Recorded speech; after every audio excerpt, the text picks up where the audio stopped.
जय हिंद फ्रेंड, हिंदी और प्राइड में आप सभी का स्वागत है। यहाँ पे देखिए हम डॉक्टर नगेन के हिंदी साहित्य के इतिहास के तहत जो आधुनिक काल है उसे कर रहे हैं।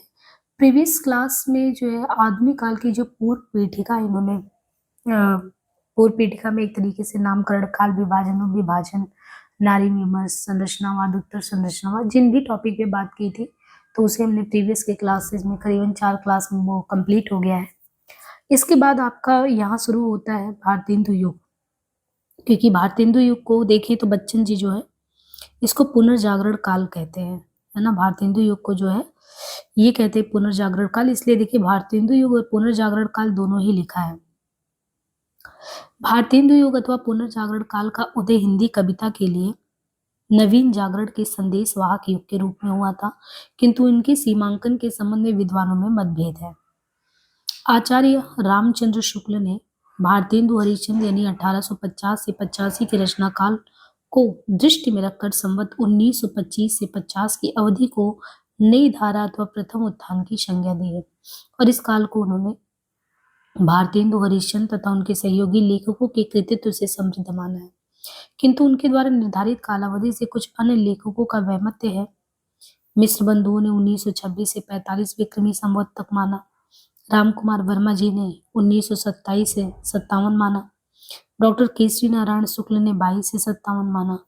डॉक्टर रामविलास शर्मा ने 25 से 57 तक माना। ये उल्लेखनीय है कि भारतेंदु द्वारा जो संपादित मासिक पत्रिका कविवचन सुधा है उसका प्रकाशन देखें तो 1868 ईस्वी में आरंभ हुआ था। अतः भारतेंदु युग का उदय 1868 से यानी 1925 विक्रमी से मानना उचित है। इसी तर्क का अनुसरण करते हुए सरस्वती के प्रकाशन वर्ष 1900 ईस्वी को भारतेंदु युग की परिसमाप्ति का सूचक माना जा सकता है। यह ठीक ही है कि भारतेंदु हरिश्चंद्र के देवावसान के साथ ही भारतेंदु युग की समाप्ति न मानकर उनके समकालीन कवियों द्वारा बाद में रचित कृतियों को ध्यान में रखते हुए इस काल की व्याप्ति 1900 ईस्वी तक स्वीकार की जाए, क्योंकि इस समय तक साहित्य क्षेत्र में अनेक नवीन प्रवृत्तियों का उदय जो है लक्षित होने लगा था। किंतु ये जिज्ञासा प्रासंगिक होगी कि रीति काल के समापन से लेकर भारतेंदु युग के पूर्व काल यानी 1843 से 67 तक की रचनाओं का अनुशीलन हम किस संदर्भ में करें। वस्तुतः इतिहास का कोई भी काल सहसा समाप्त नहीं हो जाता और प्रायः अगले 1-2 दशक तक उसकी रचना प्रवृत्तियां किसी न किसी रूप में व्यक्त होती रहती हैं। इसी भांति किसी नए युग का समारंभ भी सहसा नहीं होता। उनके स्वरूप निर्माण की प्रक्रिया के बीच 10-20 वर्ष पहले तक के साहित्य में विद्यमान रहते हैं। 1843 से 1867 तक का कृतित्व ना तो पूर्णतः रीतिकाल के प्रभाव क्षेत्र के तहत आता है और न इसमें भारतेंदु युग की पुनर्जागरण मूलक प्रवृत्तियां आती हैं। अतः इसका अनुशीलन भारतेंदु युग की पृष्ठभूमि के रूप में किया जाना चाहिए। अब यहाँ पे हम ये देखें कि साफ साफ यही कहा जा रहा है कि जो भारतेंदु युग अथवा पुनर्जागरण काल है, एक तो ये नवीन जागरण के संदेशवाहक के रूप में है, लेकिन इसकी सीमांकन को लेके कि सीमांकन मतलब कि जो सीमा काल का निर्धारण किया जाए भारतेंदु युग के लिए कौन से समय से कब तक किया जाए, तो उसमें कह रहे हैं कि अगर हम शुक्ल जी का देखें तो शुक्ल जी ने अगर संवत में देखें तो कह रहे 1925 से 1950 इसको माना है, और इसमें भी उन्होंने किसको ध्यान में रख के प्रथम उत्थान कहा है, यानी अगर उन्होंने प्रथम उत्थान कहा है तो केंद्र में उन्होंने भारतेंदु जी को रखा है, और समकालीन जितने भी कवि हैं उनको माना है कि उस कालखंड को उन्होंने समृद्ध किया है। भले ही आप मिश्र बंधु को देखें तो संवत में अगर उनका 25 है तो एक इनका +1 कर दे तो 26 से शुरू हो रहा है। राम कुमार वर्मा के करे +1 2 कर दो 27 शुरू हो रहा है। केसरी नारायण केसरी नारायण इसको 22 से मान रहे हैं। रामविलास शर्मा जी 25 से, तो मतलब आप ये देखो कि 25 से शुक्ल जी भी मान रहे हैं और रामविलास शर्मा जो है ये भी मान रहे 25 से लेकर 57 तक। तो इसमें इतने हम अंतर में नहीं जाएंगे, जो सम्मान है शुक्ल जी का उसको मान के चलना है। और सबसे बड़ी बात ये है कि भारतेंदु द्वारा जो संपादित मासिक महीने की पत्रिका थी, नाम उसका है कविवचन सुधा, उसका प्रकाशन भी 1868 यानी 1885 में जो है 1800 इनका 1850 में जो है भारतेंदु जी का जन्म है। 1868 में ये कह रहे मासिक पत्रिका निकल रहा था, कवि वचन सुधा, ये भी निकल रहा था, और 85 में इनका निधन हो गया। और अगर 1925 से 50 तक की यात्रा बता रहे हैं, तो कह रहे मान लो ये विक्रमी 1925 विक्रमी मान रहे हैं, तो सही ही मान रहे हैं। और फिर कह रहे हैं कि ये नहीं कि 1885 में इनका निधन होता है, तभी हम इसका जो भारत हिंदू युग की समाप्ति मान लेते हैं, नहीं मानते। बल्कि जब 1900 ईस्वी में सरस्वती पत्रिका का शुरुआत होता है, उसका प्रकाशन वर्ष 1900 है, इसको हम भारतीय हिंदू युग की समाप्ति का सूचक मानते हैं। तो कह रहे ठीक है, ऐसा भी नहीं है कि हमने उनके अलावा जो भी समकालीन और कवि थे उनको ध्यान ही नहीं दिया। और ये भी बात सही है, किसी भी कालखंड के निर्धारण में ऐसा नहीं है सहसा होता है, एक दो दिन में नहीं होता है। जैसे 1843 से 67 तक का कृतित्व ना तो पूर्णतः रीतिकाल के प्रभाव के क्षेत्र में आ रहा है, और न इसमें भारतीय हिंदू युग की पुनर्जागरण मूलक प्रवृत्तियां आ रही, तो धीरे धीरे चीजें होती हैं। अब देखिए भारतीय हिंदू जी से पूर्व की बात करें, यानी अगर 1850 में भारतीय हिंदू जी का जन्म हो रहा है, तो इसके पहले की अगर बात करें, तो भारतीय हिंदू जी के पूर्ववर्ती कवियों की जो ब्रज भाषा रचनाओं को देखिए, इनकी ब्रज भाषा जो रचनाएं हैं उनको कह रहे हैं कि 3 वर्गों में क्लासिफाई किया जा सकता है। उसको आप एक तो भक्ति काव्य में बांटिए, दूसरा श्रृंगार रस का काव्य है, और तीसरा कह रहे हैं रीति निरूपण। यानी ये जो बात कही जा रही है भारतीय हिंदू जी से पूर्व की स्थिति अगर बात करें, तो आपको भारतीय हिंदू जी से पूर्व जो साहित्य में एक तो भक्ति काव्य के रूप में चीजें दिख रही हैं, दूसरा श्रृंगार रस काव्य दिख रहा है, तो श्रृंगार रस से युक्त जो है, तो श्रृंगार रस का काव्य भक्ति काव्य भी दिख रहा है, तीसरा रीति निरूपण ये भी है। ये तो है कि भारतेंदु जी के पूर्ववर्ती जो कवि हैं उनकी ब्रजभाषा रचनाओं को, इनके ब्रजभाषा रचना 3 वर्गों में भक्ति काव्य में श्रृंगार रस का काव्य रीति निरूपण। भक्ति काव्य के रचयिताओं में कह रहे हैं कि जो भक्ति काव्य के रचयिता उनमें है रीवा नरेश रघुराज सिंह। रीवा नरेश भक्ति काव्य में रीवा नरेश रघुराज सिंह है, इनका समय 1823 से 1879 इनका प्रमुख स्थान है। उन्होंने प्रबंध और मुक्तक दोनों शैलियों में लगभग 28 कृतियों की रचना की थी। किसने किया था? ये जो रीवा नरेश हैं, इन्होंने भक्ति काव्य में, रघुराज सिंह ने 1823 से लेकर 79 का प्रमुख इनका स्थान है। इन्होंने प्रबंध में और मुक्तक में कुल दोनों शैलियों में लगभग कितनी 28 रचनाओं के संबंध में बताया कि इतनी कृतियों की रचना की थी रीवा नरेश रघुराज सिंह, जिनमें कुछ भारतीय हिंदू युग की परिधि में भी आ जाती हैं। एग्जाम्पल में इनकी रचनाओं के बारे में बता रहे हैं, जैसे इनकी रचनाओं में सुंदर शतक है, पत्रिका है, रुक्मणी परिणय है, आनंद अमुनिधि है, श्रीमद् भागवत है, श्रीमद् भागवत महात्म्य करके है। ये भारतीय हिंदू पूर्व काल की कृतियां हैं। जबकि राम स्वयंवर, ये तो देखिए भारतीय हिंदू जी से पहले की कृतियां है रघुराज सिंह की, लेकिन वही राम स्वयंवर है, भक्ति विलास है, राम रसिकावली है, ये इसकी रचना सन 1869 और इसके बाद हुआ है।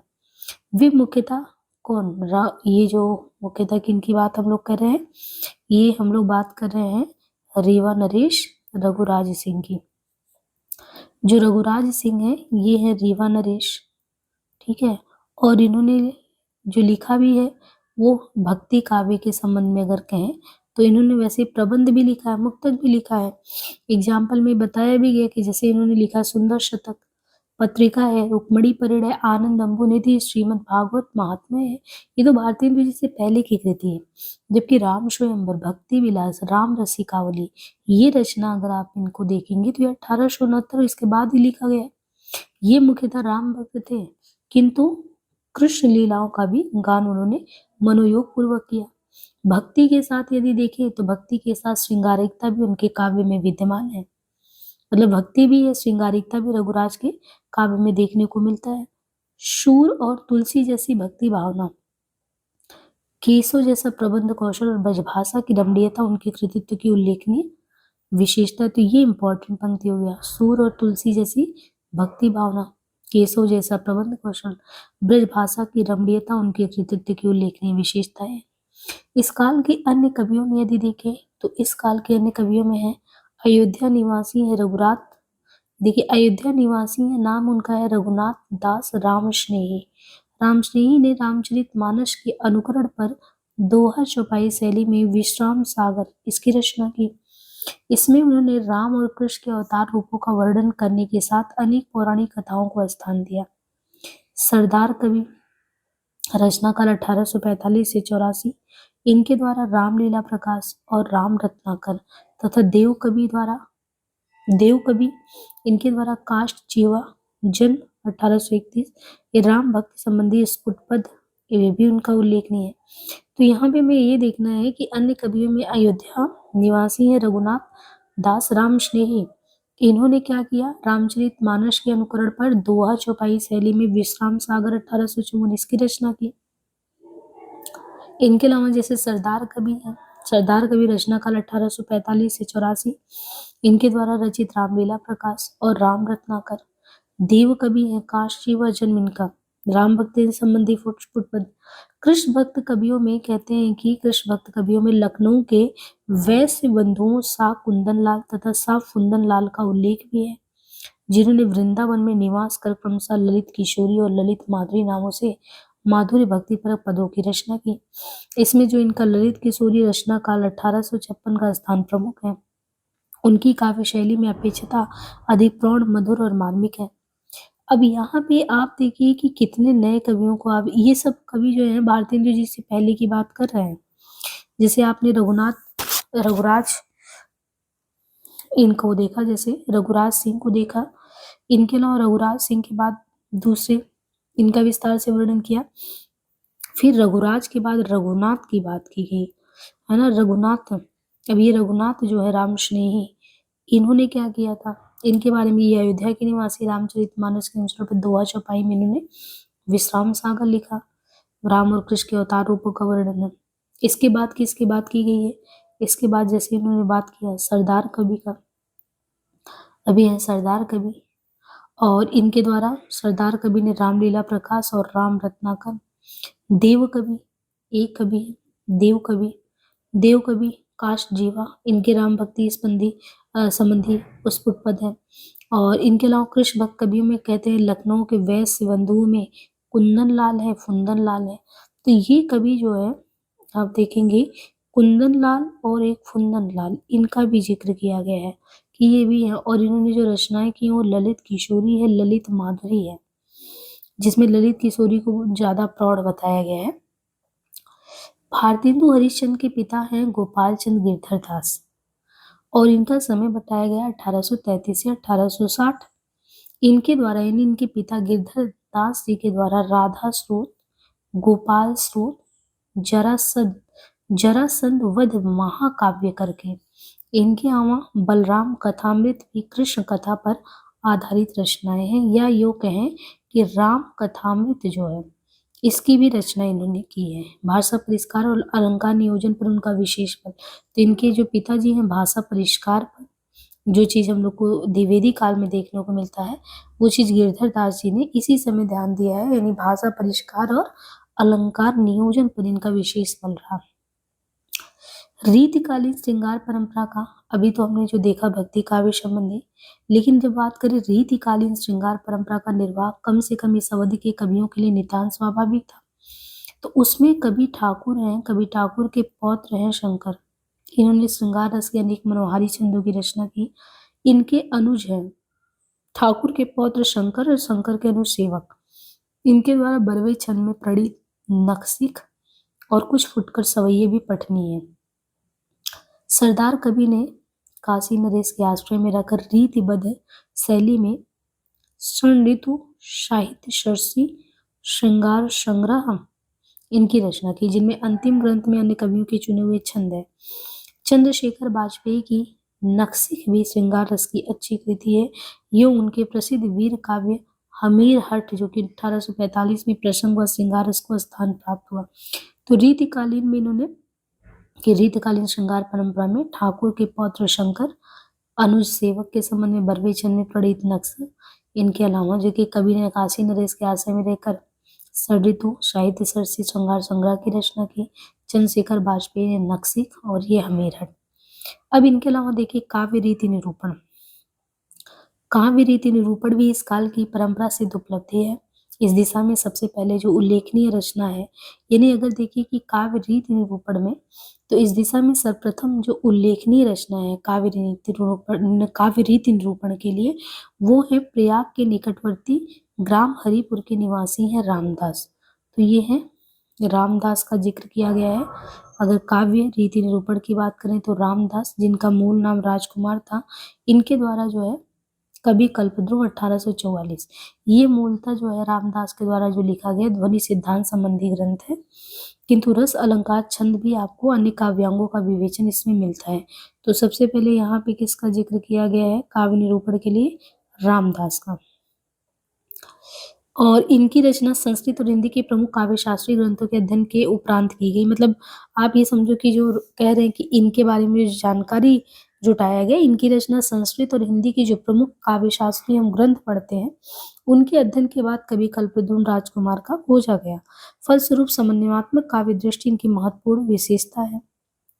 समन्वयात्मक काव्य दृष्टि चंद्रशेखर वाजपेयी कृत रसिक विनोद 1846, पटियाला नरेश नरेंद्र सिंह के आश्रय में लिखा गया ये रस और नायिका भेद संबंधी सुबोध ग्रंथ है। रस निरूपण में भरत और नायिका भेद वर्णन में भानुदत्त कवि के उपजीवी रहे हैं। रीतिकाल के अंतिम चरण के कवि अगर कहें तो यहाँ पे ग्वाल का रसरंग 1847, इसे भी अवधि में रचित प्रसिद्ध रस निरूपक ग्रंथ है। सेवक कृत वाग्विलास रस भाव और नायिका भेद का ग्रंथ है, जिसमें विषय के स्पष्टीकरण के लिए कहीं कहीं गद्य का प्रयोग भी मिलता है। इनके अलावा बाबू गोपाल चंद गिरधर दास इस काल के दूसरे उल्लेखनीय रीति कवि हैं। तो रामदास की बात की गई और फिर चंद्रशेखर वाजपेयी कृत रसिक विनोद की बात की गई, है ना। और इनके अलावा जो है ग्वाल का रसरंग, सेवक का वाग्विलास, रसभाव, नायिका भेद से, इनके अलावा बाबू गोपाल चंद गिरधर दास इस काल के दूसरे उल्लेखनीय रीति कवि हैं। भारती भूषण शीर्षक से जो है भारती भूषण शीर्षक अलंकार ग्रंथ और छंदोवर्णन शीर्षक पिंगल ग्रंथ, ये उनकी प्रसिद्ध काव्य शास्त्रीय रचनाएं हैं। जिला गया के तहत टेकारी निवासी हैं। जिला गया में टेकारी निवासी बैजनाथ द्विवेदी, इनका उल्लेख भी इस संदर्भ में विशेष रूप से अपेक्षित उनके द्वारा भी सीतारामाभरण मंजरी करके ये अलंकार ग्रंथ है। इनके अलावा राम रहस्य 1866 में ये श्रृंगार के रास राजत्व की स्थापना करते हुए रसों के लक्षण उदाहरण भी दिए हैं। इसके अलावा वृत्तानी दोष कदम 1866 काव्य दोष संबंधी कूट शैली की कृति है।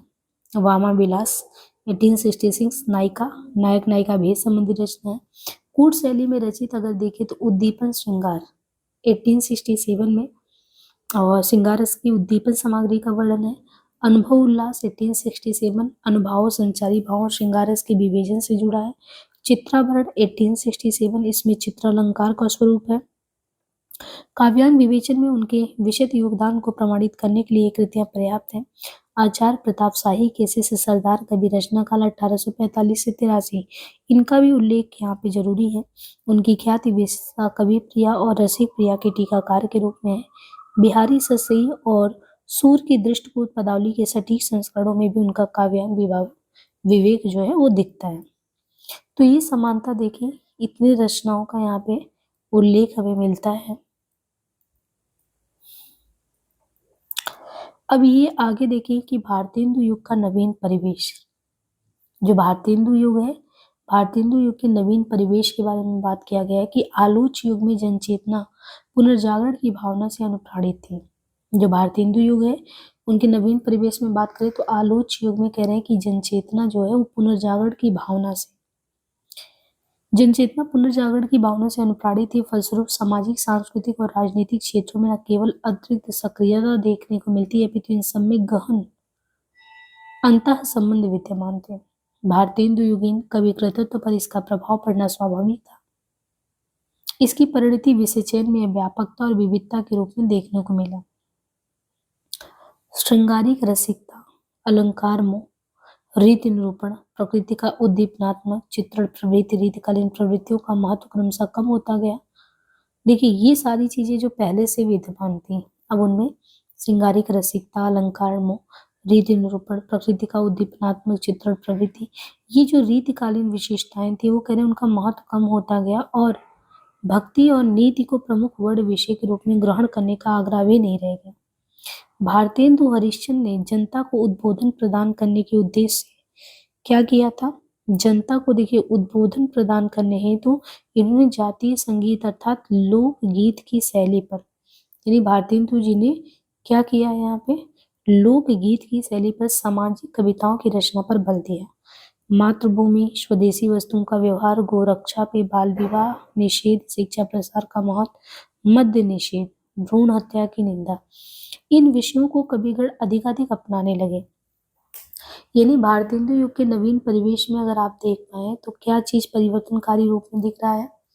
कहते एक तो आलोच युग में जन चेतना पुनर्जागरण, यानी जन चेतना जो है ये पुनर्जागरण की भावना से अनुप्राणित थी और इसीलिए आप देखते हैं कि उसी का परिणाम है कि सामाजिक सांस्कृतिक राजनीतिक क्षेत्र में न केवल ज्यादा सक्रियता है बल्कि गहन अंतर संबंध है। और जब हम भारतेंदु जी के कवि कृतित्व पर प्रकाश डाल रहे हैं तो पहले तुलना किया जा रहा कि भारतेंदु युग के पूर्व अगर जो रीतिकाल है जहाँ पे आप ये देखो कि अतिशय श्रृंगारिक अलंकार मोह रीति निरूपण प्रकृति का उद्दीपनात्मक चित्रण ये रीतिकाल की विशेषताएं थी वो समय के साथ कम होती गई और फिर इसके अलावा जो है भक्ति और नीति को प्रमुख वर्ण विषय के रूप में ग्रहण करने का आग्रह भी अब नहीं रहा। अब भारतेंदु हरिश्चंद्र जैसे पुनर्जागरण के अग्रदूत इन्होंने जनता को उद्बोधन प्रदान करने के उद्देश्य से लिखा क्या? जातीय संगीत लिखा, लोकगीत की शैली पर लिखा तो सामाजिक कविताएं लिखी और उनमें उन सामाजिक समस्याओं को विषय बनाया। अब जैसे स्वदेशी वस्तु का व्यवहार करो, गोरक्षा पे बाल विवाह निषेध, शिक्षा का प्रसार, इन सारे विषयों को मतलब जो ज्यादा से ज्यादा कहते समाज के हित के लिए विषय थे ऐसे विषयों पर कविता लिखने की बात की। राष्ट्रीय भावना का उदय भी इस काल की अनन्य विशेषता है।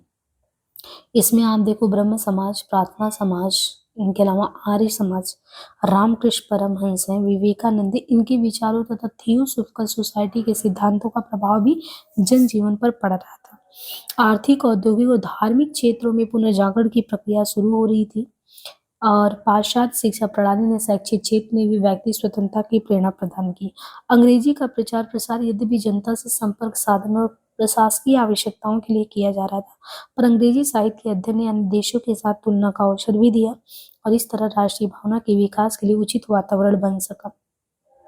मुद्रण यंत्रों के विस्तार और समाचार पत्रों के प्रकाशन ने भी जनजागरण में योग दिया।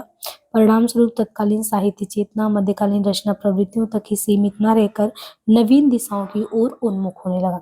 तो एक ऐसी स्थिति है कि सामाजिक समस्याओं को कविता का विषय वस्तु बनाकर जो है उद्बोधन परक चीजें सामने वो क्या नाम है भारतेंदु जी भी रख रहे हैं, बाकी जितनी भी सामाजिक संस्थाएं हैं, सुधार की संस्थाएं, ब्रह्म समाज, प्रार्थना समाज, आर्य समाज, थियोसॉफिकल, विवेकानंद, इनके भी विचारों का प्रभाव पड़ रहा है और इससे क्या हो रहा है जो राष्ट्रीय भावना है उसको विकास, उस राष्ट्रीय भावना के विकास को बल मिल रहा है एक तरीके से।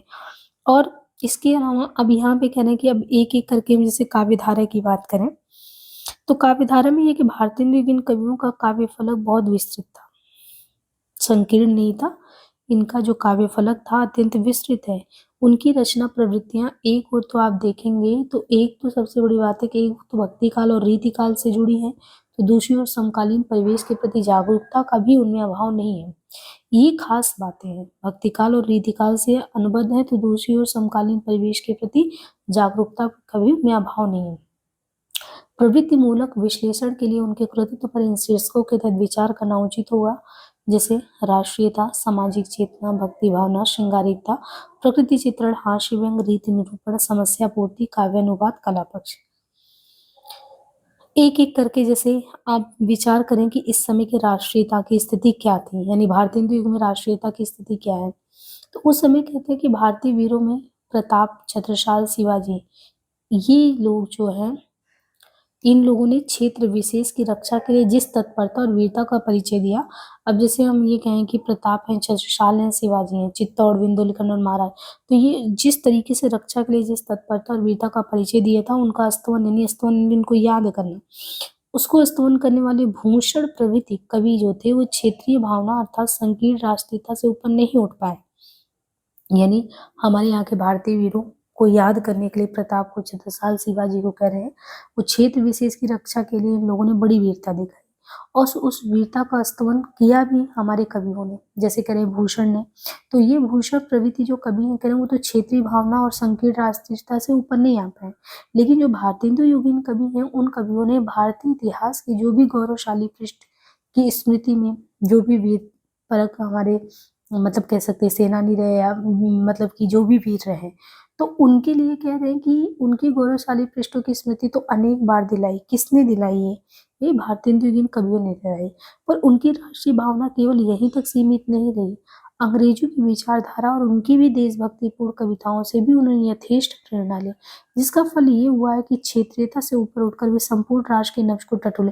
तो ये अंतर देखने को मिल रहा है कि जो भारतेंदु युग के कवि हैं इन पे ये चीज है कि ये सिर्फ क्षेत्रीयता के आधार पे किसी का स्तवन नहीं करते, ये क्षेत्रीयता से ऊपर करते रहे राष्ट्र को आधार मानकर, अब चाहे उसमें कोई भी हो। यहाँ तक इन्होंने कहा है कि हमारे गौरवशाली पृष्ठों में अगर देखें तो अंग्रेजों की विचारधारा में भी अगर कुछ देशभक्तिपूर्ण कविताएं हैं तो उनसे भी इन्होंने प्रेरणा ली है। इस वजह से इन्होंने क्षेत्रीयता से ऊपर उठकर संपूर्ण राष्ट्र की जो नब्ज है उसको टटोलने लगे। जैसे हमारो उत्तम भारत देश, ये राधाचरण गोस्वामी, और धन्य भूमि भारत सब रत्नानी की उपजावनी, ये किसका है? प्रेमघन की पंक्ति है। हमारो उत्तम भारत देश, हमारो उत्तम भारत देश राधाचरण गोस्वामी, धन्य भूमि भारत सब रत्नानी की उपजावनी प्रेमघन। ये आदि काव्य पंक्तियां इसी तथ्य को प्रकट करती हैं कि हमारे यहाँ पे क्षेत्रीयता से ऊपर उठकर इन्होंने संपूर्ण राष्ट्र की नब्ज को भारतेंदु युग के समकालीन कवियों ने टटोला है। ये काव्य पंक्तियां इसी तथ्य को प्रकट करती है देश के उत्कर्ष अपकर्ष के लिए उत्तरदायी परिस्थितियों पर प्रकाश डालकर इस युग के कवियों ने जनमानस में राष्ट्रीय भावना के बीज वपन का महत्वपूर्ण काम किया। देशभक्ति की जो भावना बाद में आप देखें मैथिली शरण गुप्तकृत भारत भारती में जो दिखता है, उसकी प्रेरणा आपको भारतेंदु, प्रेमघन, प्रताप नारायण मिश्र, राधा कृष्ण दास कह रहे इनकी कविताएं इनमें तो पहले ही मिल जाता है। भारतेंदु जी का जैसे विजयनी विजय वैजयंती करके, विजयनी विजय वैजयंती, प्रेमघन की रचना का आनंद अरुणोदय, प्रताप नारायण मिश्र का है रचना महापर्व और नया संवत, राधा कृष्ण दास का इनकी है भारत बारहमासा, और विनय शीर्षक से कविताएं देशभक्ति की प्रेरणा से युक्त है। इस संदर्भ में उन्होंने अपने प्रतिपाद को कहीं व्यंग्योक्तियों के माध्यम से प्रकट किया तो कहीं अतीत की प्रेरणादायी प्रसंगों की चर्चा द्वारा नवयुवकों को पुनर्जागरण का मंत्र दिया। अंग्रेजों की शोषण नीति का भारतेंदु द्वारा प्रत्यक्ष उल्लेख इस भावना की चरम परिणति है। तो यहाँ पे एक चीज ये बताया गया कि जब हम काव्यधारा की बात करें भारतेंदु कालीन काव्यधारा, तो इसका फलक सबसे बड़ी बात है विस्तृत है, और वो विस्तृतता हमने बताया कि क्षेत्रीयता से ऊपर उठकर ये जो इन्होंने विस्तृत फलक दिया, ये अगर याद कर रहे हैं किसी भी वीर किसी भी मतलब कि वीर जो भी सेना नायक हैं किन्हीं को भी याद कर रहे हैं तो वो किसी क्षेत्र के आधार पर नहीं कर रहे हैं, बल्कि प्रेरणा वो इस तरीके से ले रहे हैं कि वो हमारे पूरे राष्ट्र की प्रतिनिधित्वकर्ता के तौर पे आए। अब उनमें आपने ये भारतेंदु की जैसे रचना का नाम दिया इन्होंने, विजयनी विजय वैजयंती, प्रेमघन के आनंद अनुभूति, प्रताप नारायण के महापर्व नया संबंध, राधा कृष्ण दास की भारत बारहमासा। हमें ना ये सारी रचनाओं को ध्यान रखना है, पंक्तियां इंपॉर्टेंट है। और ये कहते हैं कि अगर आप बाद में भारत भारती में जो चीजें देखते हैं वो तो भारतेंदु युग के कवियों में बहुत पहले देखने को मिलता है, और कवियों का उल्लेख भी किया है और रचनाओं का भी उल्लेख इन्होंने किया है। अब देखिए अंग्रेजों की शोषण नीति का भारतेंदु द्वारा प्रत्यक्ष उल्लेख इस भावना की चरम परिणति है। जैसे शोषण नीति के खिलाफ भारतेंदु द्वारा ये कहा जाता है, यही चीज कहा जाता है ना कि भीतर भीतर सब रस चूसे, हंसी हंस के तन मंथन मूसे, जाहिर बातन में अति तेज क्यों सखी साजन नहीं अंग्रेज। तो कह रही है अंग्रेजों की शोषण नीति पे इन्होंने बहुत अच्छे से कटाच किया कि भीतर भीतर सब रस चूसे, हंसी हंस के तन मंथन मूसे, जाहिर बातन में अति तेज क्यों सखी साजन नहीं अंग्रेज। प्रेमघन जो है इन्होंने हार्दिक हर्षादर्श कविता में स्वार्थपूर्ण शासन प्रक्रिया के लिए भी ईस्ट इंडिया कंपनी को ही दोषी ठहराया, अन्यथा उससे शासनाधिकार लेने वाली रानी विक्टोरिया के विषय में तो उन्होंने ये मत व्यक्त किया है कि ये सनात बोली भारत की प्रजा अनाथन। किसने ये कहा है? कह रहे प्रेम ने हार्दिक हर्षादर्श में जो इनकी स्वार्थपूर्ण शासन प्रक्रिया है उसको दोषी ठहराया है। उनसे जो शासन का अधिकार लेने वाली रानी विक्टोरिया, आपने देखा कि जब 1857 की क्रांति और 58 में रानी विक्टोरिया जो है सत्ता आईसी से ईस्ट इंडिया कंपनी से अपने हाथ में ले लेती है। तो कह रहे हैं कि अन्यथा उनसे शासन अधिकार लेने वाली जो रानी विक्टोरिया, उनके विषय में तो उन्होंने ये मत व्यक्त किया है प्रेमघन ने, क्या कि ये सनात भोली भारत की प्रजा अनाथन। वास्तव में भारत हिंदू युग है, उनकी राष्ट्रीयता चिंतन धारा के दो पक्ष हैं। एक पक्ष में देश प्रेम है और दूसरा है राजभक्ति।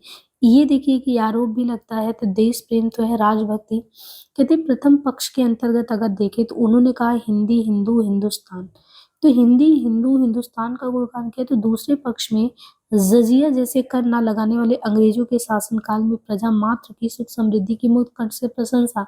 सबसे बड़ी बात ये थी कि उनपे भी एक तरीके से अगर कहे तो दबाव तो था ही। एकदम ये नहीं है कि उन्हीं की सत्ता में है और बिल्कुल लिखे जा रहे हैं उनके विरोध में, तब तो जो काम की चीजें लिखते वो भी लोगों के बीच में नहीं आ पाता। तो ये चीज है कि उनके बारे में ये कहते हैं कि एक समय था, अगर पहले जजिया जैसा कर लगता था तो कम से कम अंग्रेज के द्वारा अगर देखे तो ये कर तो नहीं लग रहा है, ये चीज है। इन सुविधाओं से लाभ उठाने के लिए उन्होंने जनता से रूढ़िगत प्रभावों से मुक्त होने का आग्रह किया और शासन के प्रति सहयोगी रूप अपनाने के लिए भी कहा। इस वर्ग की जो राजभक्ति परक कविताएं हैं उनमें आप भारतेंदु की कविता का नाम जैसे भारत वीक्षा, विजय वल्लरी, रिपुनाष्टक और प्रेमगंज जी का है हार्दिक हर्षादर्श और स्वागत। राधा कृष्ण दास का है मैकडोनाल्ड पुष्पांजलि, जुबली, विजयनी विलाप। प्रेमगन ने राजभक्ति परक सरिस और ठोर कौ नाही कहकर विदेशी शासकों को आश्वस्त किया, तो अंबिका दत्त व्यास ने जयती राज राजेश्वरी जय जय परमेश द्वारा रानी विक्टोरिया के सुशासन के प्रति आभार प्रकट किया। तो यहाँ पे भारतेंदु की भारत वीक्षा, विजय वल्लरी, रिपुनाष्टक, ये सारी रचनाओं, राधा कृष्ण के मैकडोनाल्ड पुष्पांजलि, जुबली, विजयनी विलाप। प्रेमगन ने राजभक्ति परक भारत सरिस और ठौर को ही नहीं कहकर विदेशी शासकों को आश्वस्त किया, तो अंबिका दत्त व्यास ने जयती राज राजेश्वरी जय जय परमेश द्वारा रानी विक्टोरिया के सुशासन के प्रति आभार प्रकट किया। ड्यूक ऑफ एडिनबरा के स्वागत, रानी विक्टोरिया के शासनकाल की प्रशंसा, उनकी मृत्यु पर शोक संवेदना, लॉर्ड रिपन के प्रति श्रद्धांजलि आदि विषयों पर लिखित इन कविताओं को राष्ट्रद्रोही स्वर से युक्त न मानकर इन्हें नवीन राजनीतिक चेतना का प्रतीक माना जाना चाहिए। ये कहा गया कि अगर आप ये आक्षेप लगाओ कि विक्टोरिया के शासनकाल की प्रशंसा हुई है या मृत्यु पर शोक संवेदना या रिपन के प्रति श्रद्धांजलि, तो ये तो हमारे देश के प्रति सही नहीं है, क्योंकि इन लोगों ने तो हमको गुलाम बनाया। तो कह रहे नहीं, हमें ये चीज इन कविताओं को राष्ट्रद्रोही स्वर से युक्त न मानकर इन्हें नवीन राजनीतिक चेतना का प्रतीक माना जाना चाहिए। अब उस समय की अगर सामाजिक स्थिति की बात करें कि क्या स्थिति थी, यानी भारतेंदु जी के समय में सामाजिक स्थिति क्या है। देखिए, सामाजिक चेतना की बात करें तो भारतेंदु युग की मुख्य विशेषता ये है कि कवियों ने सामाजिक जीवन की उपेक्षा ना करता। यानी भारतेंदु युग की खासियत क्या है कि जो कवि थे उन कवियों ने सामाजिक जीवन जो है उसकी उपेक्षा नहीं करके जनता की जो समस्याएं हैं, तो कवियों ने सामाजिक जीवन की उपेक्षा नहीं की, जनता की जो समस्या उनके निरूपण की ओर पहली बार व्यापक रूप में ध्यान दिया। शायद वो चीजें आपको रीतिकाल में नहीं मिलती। इसके पहले रीतिकाल में जो राजा थे, सामंत थे, उनके आश्रम में लिखे जो भी दरबारी काव्य थे, उनमें सामाजिक परिवेश के चित्रण की ओर नगण्य रूप में ध्यान होता। तो हमेशा हर एक चीज की तुलना की जाती है ना, तो पूर्व में रीतिकाल रहा है और दरबारी काव्य लिखा जाता था, सामाजिक परिवेश के चित्रण की ओर नगण्य ध्यान था। इसलिए भारतेंदु युग में नारी शिक्षा, विधवाओं की दुर्दशा, अस्पृश्यता, इनको लेकर जो सहानुभूतिपूर्ण कविताएं लिखी गई, उनके प्रतिपाद्य की नवीनता ने सहृदय समुदाय को विशेष रूप से आकृष्ट किया। इन समस्याओं को रूपायित करने के लिए कवियों ने एक और मध्यवर्गीय जो सामाजिक परिस्थितियां हैं उनका चित्रण किया, तो दूसरी ओर रूढ़ियों का विरोध करते हुए, तो एक तरफ कवियों ने क्या किया, जो मध्यवर्गीय सामाजिक परिस्थिति है उनका चित्रण किया, दूसरी ओर उन्होंने रूढ़ियों का विरोध करते हुए विकास चेतना की आकांक्षा को भी अभिव्यक्ति दी। आर्य समाज, ब्रह्म समाज आदि के प्रभाव से इस युग में जो नवीन सामाजिक चेतना उभरने लगी थी, और भारतेंदु हैं, प्रेमघन हैं, प्रताप नारायण मिश्र हैं आदि की कविताओं में जिस उदारवादी मनोवृत्ति की प्रमुखता रही, उसके प्रति सभी कवियों का दृष्टिकोण अगर देखें तो उदारता समन्वित नहीं था। भारत धर्म कविता में अंबिका दत्त व्यास द्वारा वर्णाश्रम धर्म का दृढ़ता पूर्वक अनुमोदन और राधाचरण गोस्वामी द्वारा विभिन्न कवियों विभिन्न कविताओं में प्राचीन शास्त्र नीतियों का समर्थन एवं विधवा विवाह का विरोध ऐसे ही उदाहरण है। युगीन समस्याओं की जानकारी ऐसे कवियों को भी पूरी तरह थी, किंतु उनके समाधान के लिए वे परंपरागत धर्मशास्त्र को ही आधार बनाना चाहते थे। इसके विपरीत देखें तो भारतेंदु ने भारत दुर्दशा नाटक में वर्णाश्रम की संकीर्णता का इन शब्दों में विरोध किया है। बहुत हमने फैलाए धर्म, बढ़ाया छुआछूत का कर्म, मन की लहर, ये प्रताप नारायण मिश्र की दृश्य। इसमें बाल विधवाओं की कारुण दशा यानी उनकी करुण दशा की ओर ध्यान दिया गया है। कैसे? कौन करे जो नहीं कसकत सुनी विपत्ति बाल विधवन की। अभिप्राय ये कि सामाजिक परिवेश के चित्रण में कुछ कवियों की दृष्टि सुधारवादी थी तो कुछ प्रायः यथास्थितिवादी भी थे। भारतीय अर्थव्यवस्था को सुदृढ़ करने की कामना से इस युग के कवियों ने क्या किया है? स्वदेशी उद्योग को प्रोत्साहन दिया और स्वदेशी वस्तुओं का प्रयोग करने पर बल दिया। जीवन विदेश की वस्तु लय तक बिन कुछ नहीं कर सकत के प्रतिपादक भारतेंदु ने प्रबोधिनी शीर्षक कविता में विदेशी वस्तुओं के बहिष्कार के प्रत्यक्ष रूप में प्रेरणा दी। प्रेमघन जो है, प्रेमघन की आर्याभिनंदन, प्रताप नारायण मिश्र की होली, अंबिका दत्त व्यास का भारत धर्म शीर्षक कविताओं में भी विदेशी वस्तुओं और अन्य वस्तुओं के आयात को भारत की आर्थिक दुर्गति का मूल कारण माना गया। यद्यपि प्रेमघन ने स्वागत शीर्षक कविता में, अंबिका दत्त व्यास ने जटिल वणिक में और राधा कृष्ण दास ने जुबली में बिजली, यातायात के सुगम साधनों, सिंचाई की सुविधाओं, शिक्षा प्रसार आदि अलग लाभ प्रदान करने के लिए ब्रिटिश शासन की प्रशंसा की, किंतु इनके साथ ही वो ये भी नहीं बोल सके कि सामान्य जनता और किसानों की दरिद्रता घटने के स्थान पर बढ़ती गई है। इसलिए पाश्चात्य सभ्यता के संपर्क में देश के सांस्कृतिक पुनरुत्थान की आवश्यकता का अनुभव करते हुए उन्होंने शासक वर्ग द्वारा देश के आर्थिक शोषण का विरोध किया है। प्रताप नारायण मिश्र ने एक गजल में देश की दुर्दशा पर गहरी चिंता प्रकट की है। अभी देखिए क्या दशा देश की हो, बदलता है रंग आसमां कैसे कैसे, कहाँ तो प्राचीन भारत की भौतिक और सांस्कृतिक समृद्धि और कहाँ अकाल, महंगाई, महामारी, करों के बोझ से त्रस्त जनजीवन, परिवार, समाज और देश की क्रमशः बढ़ती हुई हीनावस्था के चित्रण में कवियों की वाणी अनायास करुणा से भीग उठी है। भारतेंदु और प्रताप नारायण मिश्र ने समाज की पीड़ा को क्रमशः इन शब्दों में व्यक्त किया है। रोहू सब मिली आवो भारत भाई, हा हा भारत दुर्दशा न देखी जाए। तबई लख्यो जहाँ रहो एक दिन कंचन बरसत, तहम चौथाई जन रूखी रोटों को तरसत, जहम आमन की गुठली और बेचन की चाले, ज्वार चून मह मोल ले परिवारे ही पाले। नौन तेल लकड़ी घासों पर टिकस लगे जहाँ, चना चिरौंजी मोल मिले जहाँ दीन प्रजा कहाँ। यहाँ पे जो बात किया गया है वो सामाजिक स्थिति यानी काव्य धारा के तहत अगर देखें तो सबसे पहले तो इन्होंने राष्ट्रीयता के संबंध में बात की कि जो काव्य धारा अगर देखें तो विस्तृत फलक था और विस्तृत फलक में फिर बताया कि अलग अलग विषयों पे लिखा गया। और जब राष्ट्रीयता की बात हुई तो राष्ट्रीयता में इन्होंने बताया कि हमने क्षेत्रीयता से उठ के किस तरीके से काम किया है। अब आगे ये कहते हैं कि जैसे अंग्रेजों की शोषण नीति है उन पे कैसे अंग्रेजों की शोषण नीति पे प्रकाश डाला गया है। इनके अलावा इस समय के जो कवि हैं जैसे प्रेमघन है उन्होंने हार्दिक हर्षादर्श कविता लिखा, तो कविता लिख के स्वार्थपूर्ण शासन प्रक्रिया के लिए आईसी को दोषी ठहराया। और इनके अलावा जैसे देश प्रेम और राजभक्ति दो आपको विशेषताएं देखने को मिलती हैं, तो दोनों चीजें हैं। सुख समृद्धि के लिए उनकी मुक्तकंठ से प्रशंसा भी किया गया। यहाँ तक कि इस वर्ग की राजभक्ति पर कविताओं में नाम भी गिनाए जैसे भारतेंदु की भारत भिक्षा, विजय वल्लरी रिपनाष्टक, प्रेमघन के हार्दिक हर्षादर्श और स्वागत, राधा कृष्ण दास के मैकडोनाल्ड पुष्पांजलि, जुबली, विजयनी विलाप। प्रेमघन ने राजभक्ति पर अक्सर इस और ठोर कहीं नहीं कहकर विदेशी शासकों को आश्वस्त किया। तो अंबिका दत्त व्यास ने जय थी राज राजेश्वरी जय जय परमेश द्वारा रानी विक्टोरिया के सुशासन के प्रति आभार व्यक्त किया।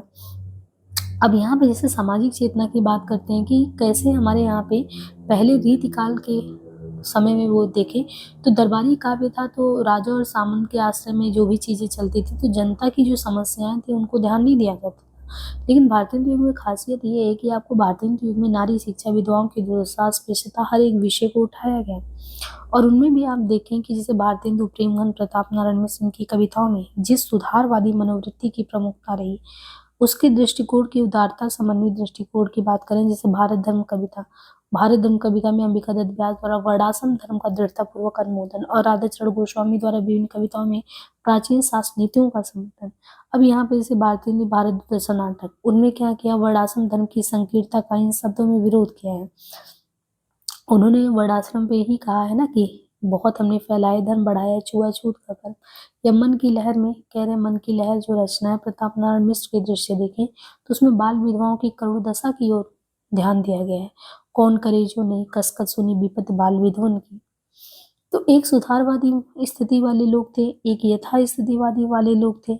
यहाँ तक कि इस युग के यानी भारतेंदु युग के कवियों ने जो है भारतीय अर्थव्यवस्था को भी कैसे मजबूत किया जाए, उसके लिए उन्होंने स्वदेशी उद्योगों को प्रोत्साहन दिया, स्वदेशी वस्तुओं का प्रयोग करो।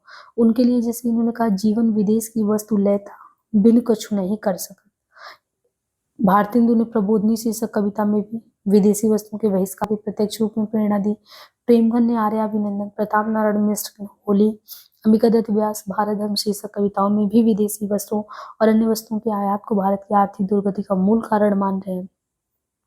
यद्यपि प्रेमघन ने स्वागत शीर्षक कविता में अंबिका दत्त व्यास ने जटिल वणिक में और राधा कृष्णदास ने जुबली में भी वो चीजें दिखाई है। इनके अलावा कह रहे हैं कि जैसे अभी देखिए प्रताप नारायण मिश्र ने एक गजल में देश की दुर्दशा पर गहरी चिंता प्रकट की है।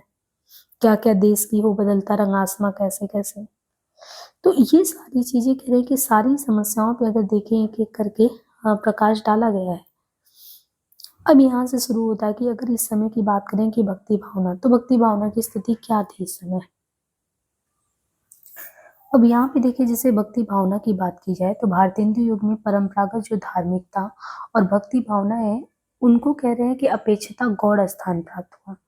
यानी इसके पहले अगर देखा जाए तो भक्ति भावना के संबंध में कह रहे हैं कि भारतेंदु युग में जो पहले परंपरागत धार्मिकता है और जो भक्ति भावना है उसको अपेक्षिता गौड़ माना गया है।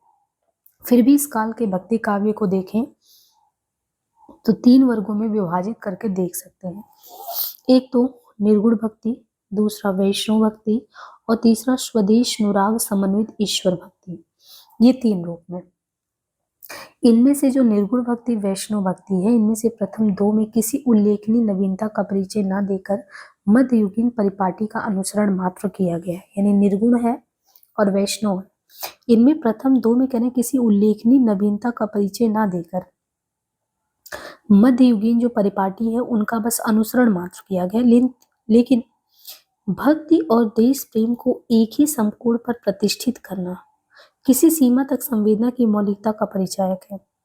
निर्गुण भक्ति इस काल की मुख्य साधना दिशा नहीं थी। फलस्वरूप कुछ कवि ने परंपरा के प्रभाव स्वरूप संसार की निस्वरता, माया मोह की व्यर्थता, विषय शक्ति की निंदा आदि विषयों पर तो उपदेशात्मक ढंग से विचार व्यक्त किए हैं, किंतु ब्रह्म चिंतन, हठ योग जैसे विषयों पर काव्य रचना उन्हें अभीष्ट नहीं रही।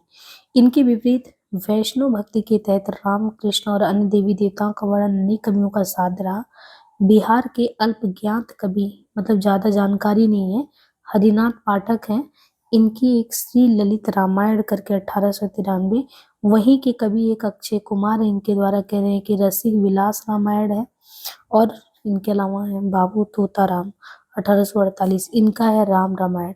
राम भक्ति के संदर्भ में उल्लेखनीय रचना है। इनमें से पहली दोनों कृतियां माधुर्य भक्ति और रीति पद्धति से प्रभावित है।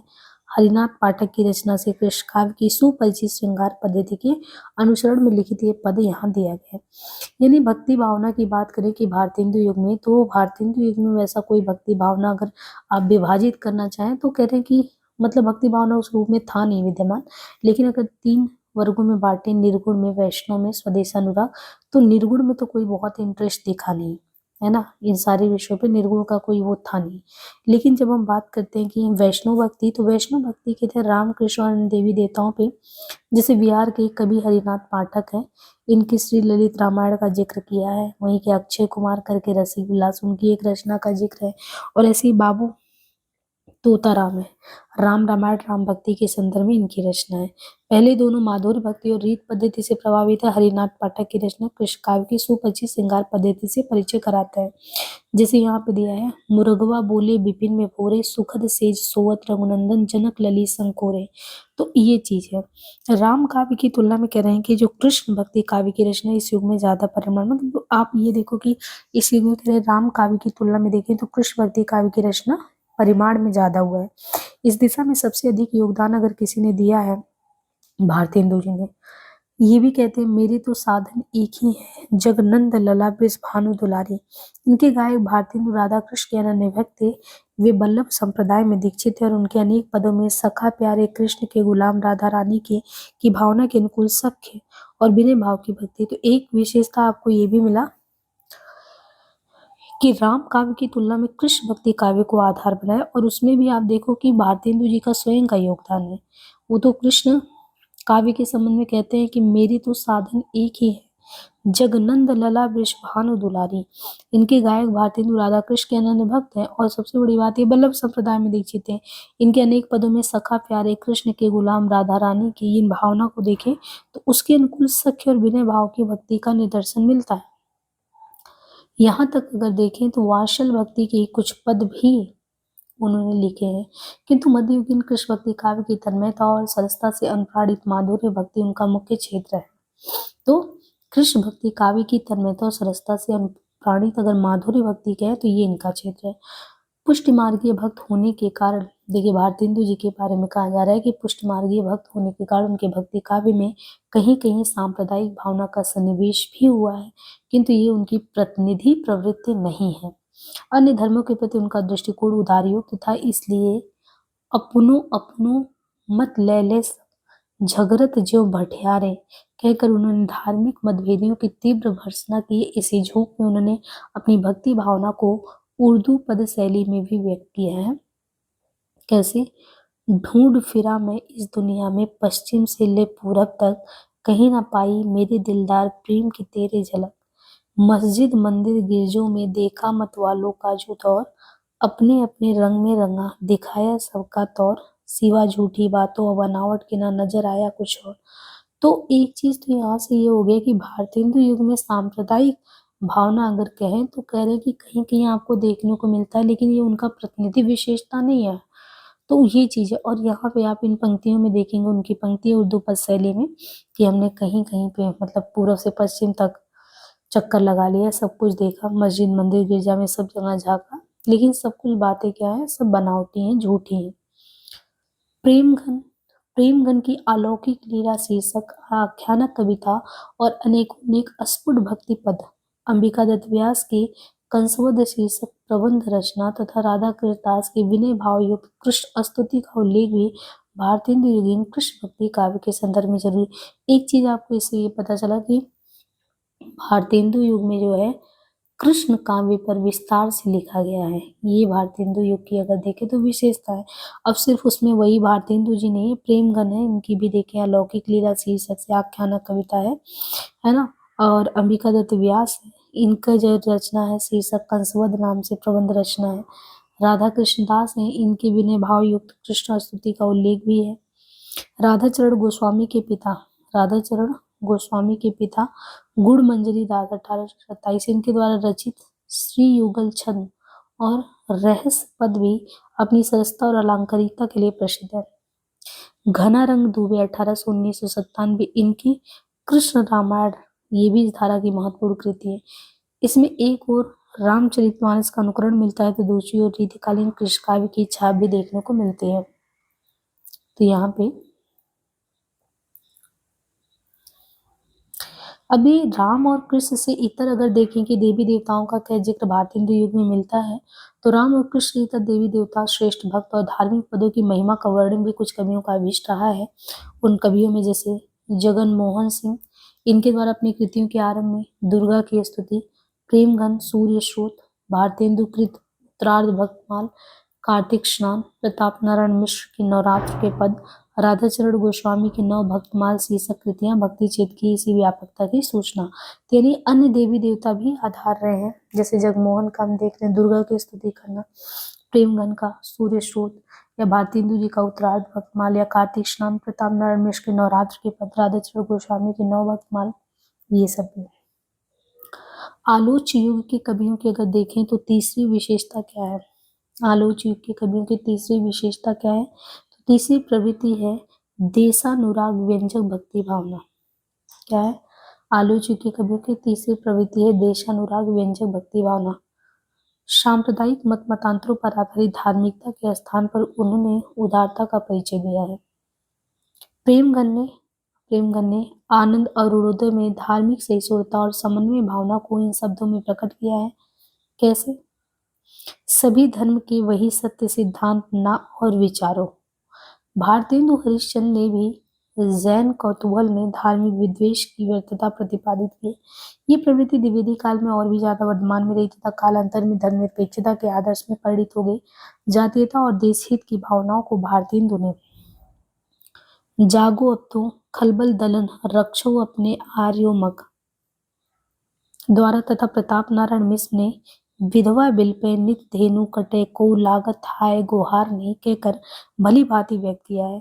प्रबोधनी शीर्षक कविता की डूबत भारत नाथ वेगी जागो अब जागो जिसी पंक्ति द्वारा भारतेंदु ने जातीयता, राष्ट्रीयता और भक्ति भावना को एक समरेखा प्रदान कर दी है।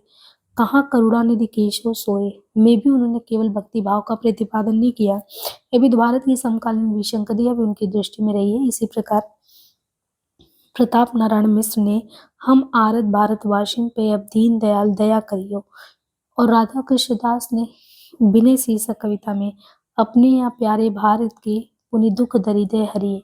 अब यहाँ पे अगर आप देखें तो आलोच युग की जो तीसरी विशेषता है जिनको देशानुराग व्यंजक भक्ति भावना कह रहे हैं, यहाँ पे है कि इस समय धार्मिकता के स्थान पे इन लोगों ने उदारता का परिचय दिया है। अब उनमें एक एक जैसे प्रेमघन की रचना आनंद और अरुणोदय।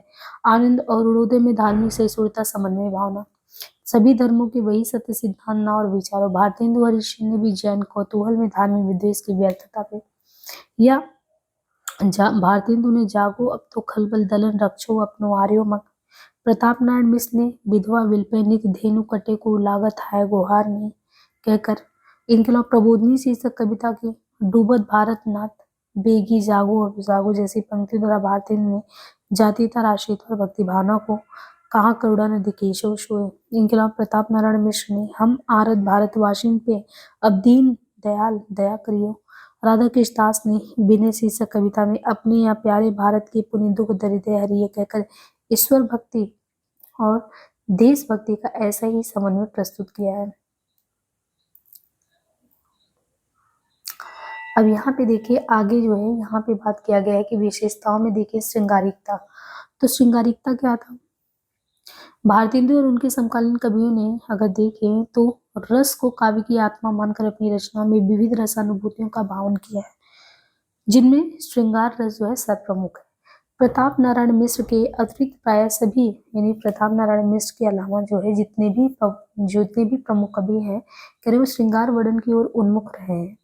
रीतिकालीन कवियों का अनुसरण करते हुए समानता उन्होंने कृष्ण कथा के संदर्भ में प्रेम और सौंदर्य का वर्णन किया, किंतु राधा कृष्ण दास की राम जानकी कविता में मर्यादित श्रृंगार और हरिनाथ पाठक की श्री ललित रामायण आदि में राम कथा की रसिकता युक्त अवतारणा भी मिलती है।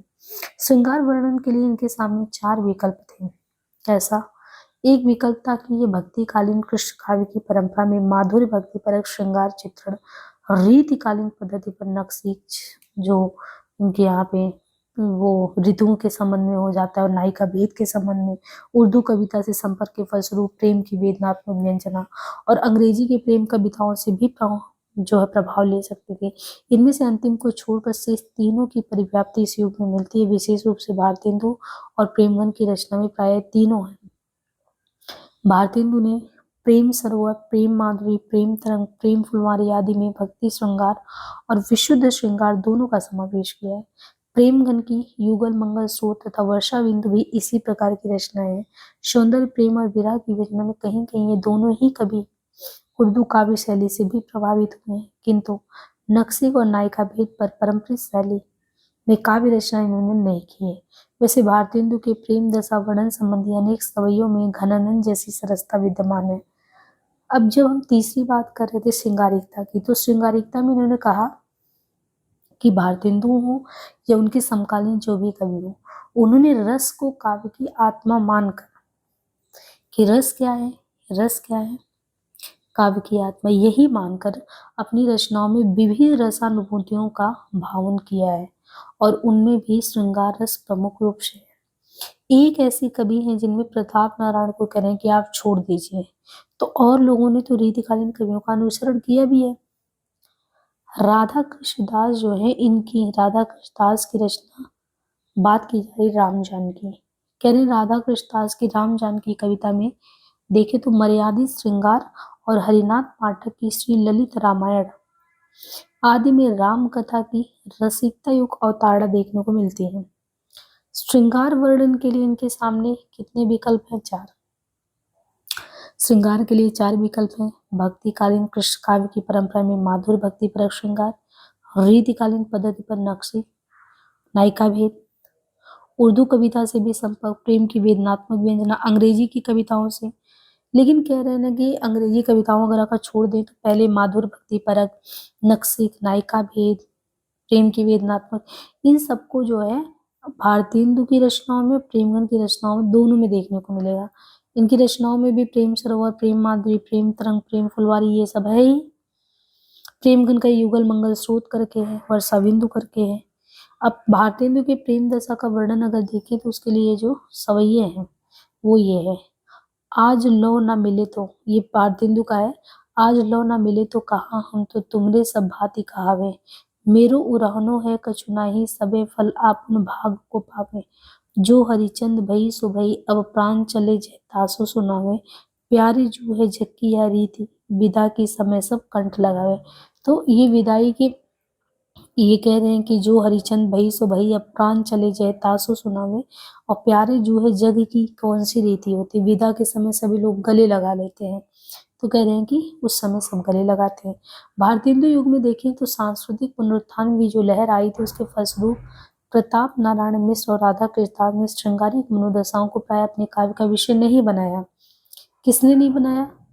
भारतेंदु जी के समय में सांस्कृतिक पुनरुत्थान में करें कि जो प्रताप नारायण है, राधा कृष्ण दास है, इन्होंने श्रृंगारिक मनोदशाओं को प्राय अपने काव्य का विषय नहीं बनाया। भारतेंदु के बाद इस क्षेत्र में ठाकुर जगमोहन सिंह, वो उनका विशेष उल्लेखनीय योगदान है। यूं तो वेनी द्विज, गोविंद गिल्ला भाई, हनुमान भी हैं, गोप भी हैं, दिवाकर भट्ट हैं, रामकृष्ण वर्मा है, बलबीर प्रविधि, कुछ अन्य कवियों ने भी श्रृंगार रस के मनोहारी कविता सवैये की रचना की है। अंबिका दत्त व्यास के पावस 50 युग की रचना है, किंतु प्रेम का जैसा निश्चल सरस और रागात्मक वर्णन जगन मोहन सिंह ने किया है, वैसा भारतेंदु के यहाँ भी सर्वत्र सुलभ नहीं है। एक तो एक आगे की सांस्कृतिक पुनरुत्थान की बात थी, तो प्रताप नारायण और राधा कृष्ण दास ने श्रृंगारिक मनोदशाओं का प्राय अपने काव्य का विषय नहीं बनाया, लेकिन ठाकुर जगमोहन सिंह विशेष रूप से उल्लेखनीय है, और बेनी द्विज, गोविंद गिल्ला भाई, हनुमान, गोप, दिवाकर भट्ट, रामकृष्ण वर्मा, बलबीर और लोगों के बारे में बता रहे हैं कि इन लोगों ने भी लिखा। लेकिन अंबिका दत्त व्यास के पावस 50 युग की रचना है, लेकिन प्रेम का जैसा निश्चल सरस और रागात्मक वर्णन जगनमोहन सिंह ने किया, वैसा भारतेंदु के यहाँ और भी जगह पे देखें सर्वत्र सुलभ नहीं है। उदाहरण स्वरूप प्रेम संपत्ति लता, करे उदाहरण में आप प्रेम संपत्ति लता से एक सवैया यहाँ पे देखिए, अब यो उर आवत है सजनी मिले जाओ गरे लगी के छतिया, मन की करी भात अनेकन और मिल कीजे री रस की बतिया, हम हरि हम हरि अरि करी कोटि उपाय, लिखी बहु नहीं भरी पतिया, जगमोहन मोहिनी मूरत के बिना कैसे कटे दुख की रतिया। यहाँ का अगर प्रकृति चित्रण देखें तो प्राकृतिक सौंदर्य का स्वच्छंद वर्णन भारतेंदु युगीन कविता की अंगभूत विशेषता है, यानी प्राकृतिक सौंदर्य का स्वच्छंद वर्णन हुआ, किंतु ज्यादातर कवियों ने परंपरा निर्वाह ही किया है। भारतेंदु कृत अगर देखें तो वसंत होली, भारतेंदु कृत वसंत होली, और इनके अलावा अंबिका दत्त व्यास के पावस 50, गोविंद गिल्ला भाई की षड ऋतु और पावस पयोनिधि आदि कृतियों में वसंत ऋतु और वर्षा काल का आलमनात्मक चित्रण विरल है। ऋतु सौंदर्य के स्थान पर कवियों ने ऋतु विशेष में नायक नायिका की मनोदशाओं के वर्णन में ज्यादा इंटरेस्ट लिया है, यानी ऋतु के सौंदर्य की बात पे ज्यादा कह रहे हैं, ऋतु विशेष पर उनमें ज्यादा रुचि लिया है। सौंदर्य बोध में सहायक स्वतंत्र प्रकृति चित्रण का श्रेय किसी सीमा तक अगर देखें तो ठाकुर जगमोहन सिंह को ही दिया जा सकता है। भारतेंदु ने सत्य हरिश्चंद्र नाटक में गंगा वर्णन और चंद्रावली नाटिका में यमुना वर्णन किया है, किंतु अलंकार भार के कारण इनमें उनकी स्वतंत्र अनुभूति की क्षमता बहुत कुछ दब गई है। किंतु उन्हीं की रचना प्रात समीरन, प्रेम घन के मयंक महिमा और प्रताप नारायण मिश्र के प्रेम पुष्पांजलि शीर्षक कविताओं में विषय के स्वतंत्र उपस्थापन का यथकिंचित प्रयास हुआ भी है, तो उसमें कवियों को उतनी सफलता नहीं मिली, क्योंकि प्रकृति को श्रृंगारिक मनोदशाओं, सामाजिक उद्बोधन, नीति कथन आदि से संबंधित करने की अनिवार्यता अभी भी उनके मन में बनी हुई थी। जगमोहन सिंह की कविताओं में इस प्रवृत्ति का अभाव तो नहीं है, पर इनके साथ ही प्रकृति के सूक्ष्म निरीक्षण और नैसर्गिक दृश्यों के स्वाभाविक चित्रण में भी उनका मन रमा है। रीतिकाल के उद्दीपनात्मक प्रकृति चित्रों को ही आदर्श न मानकर उन्होंने संस्कृत काल में उपलब्ध होने वाले सूक्ष्म नैसर्गिक सौंदर्य से प्रेरणा ली है। विंध्य प्रदेश की प्राकृतिक सुषमा का सजीव और वैविध्यपूर्ण चित्रण उनके काव्य की अनन्य विशेषता है। उदाहरण स्वरूप पर्वत श्रृंखला की शोभा का चित्र शैली में निम्नलिखित वर्णन द्रष्टव्य है। देखिए यहाँ में अंबिका दत्त व्यास की पावस पचासा, गोविंद गिल्ला भाई की ऋतुओं के संबंध में पावस पयोनिधि की बात की गई है। इनके अलावा भारतेंदु ने सत्य हरिश्चंद्र नाटक में गंगा वर्णन और चंद्रावली नाटिका में यमुना वर्णन किया है। और इनके अलावा जैसे प्रात समीरन है, प्रेम घन की रचना मयंक महिमा का जिक्र है, प्रताप नारायण मिश्र की प्रेम पुष्पांजलि का जिक्र है। कह रहे ये जो शीर्षक कविताएं है ना, इनमें विषयों की जो स्वतंत्र उपस्थापन की बात है उसका प्रयास हुआ है, लेकिन उतना सफलता तो नहीं मिला कवियों को कि प्रकृति का जो श्रृंगारिक मनोदशा है उस तरीके से वो जो अनिवार्यता वो भी बना हुआ है। और रही बात जगमोहन की कविताओं में, तो इस प्रवृत्ति का अभाव तो नहीं है। प्रकृति के सूक्ष्म निरीक्षण और नैसर्गिक दृश्यों का चित्रण तो उनके यहाँ है। रीतिकाल में जो भी चीजें थी ना, पूरा वातावरण का, वो लोग बहुत ही उद्दीपनात्मक प्रकृति चित्र को आदर्श मान के चीजों को करते थे। तो वहां पे कह रहे रीतिकाल के जो उद्दीपनात्मक प्रकृति चित्रों को आदर्श ना मानकर यहाँ संस्कृत काव्य में उपलब्ध होने वाली जो सूक्ष्म नैसर्गिक सौंदर्य है वहां से प्रेरणा ली गई है। जैसे विंध्य प्रदेश की प्राकृतिक सुषमा का सजीव और वैविध्यपूर्ण चित्रण उनके काव्य की अनन्य विशेषता है। पर्वत श्रृंखला की शोभा का चित्र शैली में कैसे, पहाड़ अपार कैलाश से कोटिन ऊंची शिखा लगी अंबर चूम, तो यहाँ पे कह रहे हैं ये चीज देख सकते हैं। बाकी हास्य व्यंग की बात करें तो भारतेंदु युग में हास्य व्यंग्यात्मक कविताओं को भी देखें तो प्रचुर परिमाण में देखने को मिलता है। पश्चिमी सभ्यता, विदेशी शासन, सामाजिक अंधविश्वास, रूढ़ी आदि पर व्यंग करने के लिए कवि ने विषय और शैली की दिशा अनेक नए प्रयोग किया है। इस दिशा में भारतेंदु जी का योगदान बहुत है। अपने नाटकों के प्रगीतों में कहीं कहीं शिष्ट हास्य को स्थान देने के अलावा उन्होंने व्यंग गीतियों और मुकरियों को भी उनकी भी रचना की। उनकी व्यंग्य गीतियों को 3 वर्गों में बांट सकते हैं। तो उनकी व्यंग्य गीति को 3, इनकी मुकरियां जो पैरोडी, स्यापा और गाली। व्यंग्य की जो गीत है ना उनको 3 में, पैरोडी में, स्यापा और गाली में। बंदर सभा के गीतों की रचना उन्होंने उर्दू नाटक इंदर सभा इनके गीत की पैरोडी के रूप में की है। उर्दू का स्वापा उर्दू फारसी के स्यापा नामक महाकाव्य रूप की शैली में लिखित है उर्दू हाय हाय कहाँ से धारी हाय है आदि पंक्तियों में उन्होंने बनारस अखबार के समाचार शीर्षक उर्दू मारी गई पर व्यंग किया है। समधिन मधुमास की रचना गाली नामक व्यंग गीत की शैली में की है। इनके अलावा नए जमाने की मुकरी शीर्षक से उन्होंने समकालीन सामाजिक राजनीतिक विसंगतियों को लेकर कुछ मनोहारणी मुकरियों का भी रचना किया, जिन पर अमीर खुसरो की शैली की स्पष्ट छाप देखने को मिलता है। तो पैरोडी, स्यापा और गाली है ना, ये 3 चीजें हो गई। यहाँ पे ये दिया गया है पूरा। अमीर खुसरो की शैली की स्पष्ट छाया मद्यपान के विषय में उनकी व्यंग्योक्ति है। मुंह जब लागे तब नहीं छूटे, जात ईमान धन सब कुछ लूटे, पागल करे मोहि कोरे खराब, कोई सखी साजन नहीं शराब। इस काल के अन्य हास्य व्यंग्यकारों में प्रेमघन प्रताप नारायण मिश्र प्रमुख है। प्रेमघन सर्वस्व का हास्य बिंदु शीर्षक प्रकट समसामयिक स्थितियों के विनोदपूर्ण वर्णन और तजनीत उद्बोधन की दृष्टि से ध्यान आकृष्ट करता है। प्रताप नारायण मिश्र की तृप्यंताम, हरगंगा, बुढ़ापा और ककाराष्टक शीर्षक कविताएं भी अपनी नई तर्ज के लिए प्रसिद्ध हैं। अंग्रेजी शिक्षा प्राप्त नाविकों द्वारा भारत की नीति को त्याग कर पाश्चात्य सभ्यता का अनुकरण करने पर उन्होंने अत्यंत मार्मिक व्यंग किया है। जग जाने इंग्लिश हमें, वाड़ी वस्त्र ही जोए, मीठे बदन कर श्याम रंग, जन्म सफल तब होए। रीति निरूपण